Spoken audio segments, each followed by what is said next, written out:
My Name is Alice is a first-person memoir that tells the story of Alice, a courageous spirit, during the time of the Holocaust in Czechoslovakia. In this book, Alice shares her experiences and perspectives, providing insights into a world that no longer exists.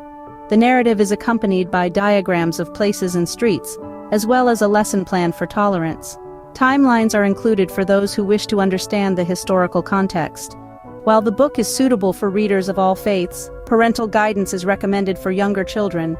Despite the horrors Alice endures, the book maintains a cheerful tone.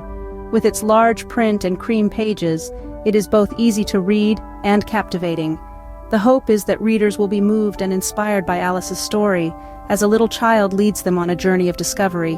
The book is best read and shared with family members, including those who were alive at or near that time.